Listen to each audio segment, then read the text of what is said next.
We are all social animals. No man is an island, and we have evolved in tribes needing connection with others.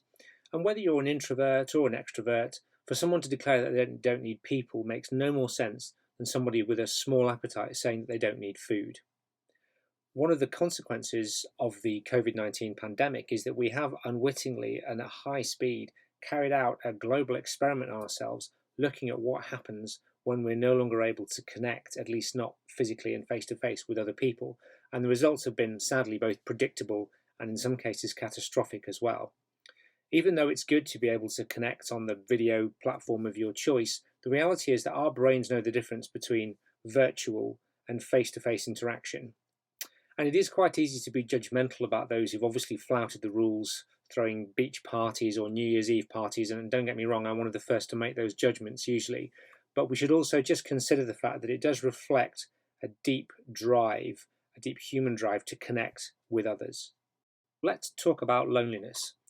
I want to start off a little bit like I did with stress by saying that actually loneliness can be normal, a natural part of life, even desirable to some extent, because without loneliness, without boredom, we don't develop the resilience that we need to get us through life. Sometimes as parents we worry about our children being lonely or bored, and we make huge efforts so that every minute of every day is fully occupied and spent with other people.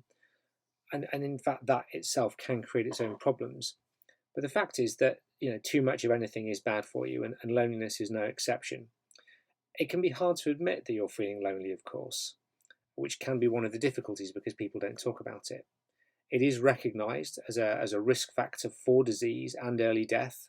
It's been linked with depression, sleep disorders, diabetes, heart disease, high blood pressure, mental health problems and substance abuse.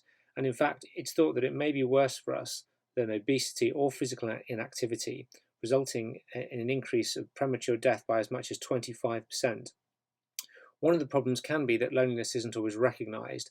So sometimes we imagine a lonely person might be someone just sitting in a corner of a room by themselves, but actually it can also manifest itself as anger, irritability, relationship difficulties.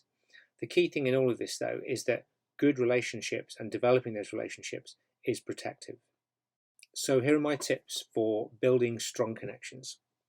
First of all, although I have made a comment about virtual interactions not being the same as face-to-face ones, in a time when we may not have much other choice, it's really important to reach out to those people who previously we would have just encountered day to day because they live in the same house as us, on the same street as us, their kids go to the same school, or we work in the same place. Those spontaneous, easy to arrange events might be more difficult at the moment, and therefore planning in your diary to speak on a regular basis to those people in your life that are important to you is more likely to mean that it happens. And that includes organising social activities, again, depending on what guidelines permit, whether they're face-to-face or virtual. Also think about your friendship groups. What are the relationships that you really want to hold on to and nurture? Are there new people that you like in your life? Maybe there are people out there who are a bit different from you and everyone else in your group that could bring something new, could challenge you, could stimulate you. Maybe you're in a position to do the same for them. And perhaps there are some relationships that are toxic that you could really do with getting rid of at this time, and now's the perfect opportunity to do that. Also think about facing your fears. It's really important to admit to ourselves and to others if we are feeling anxious, because it gives other people permission to do the same and means that you can both ask for help and be asked for help by others. And serving others and helping them is actually one of the significant ways to mental well-being, and really it determines whether we ultimately come out of the pandemic in a social recession or perhaps with social revival. And lastly, going back to the idea of physical activity and nature, it's good to be outdoors, to walk around, to feel grounded in your community and part of the place where you live.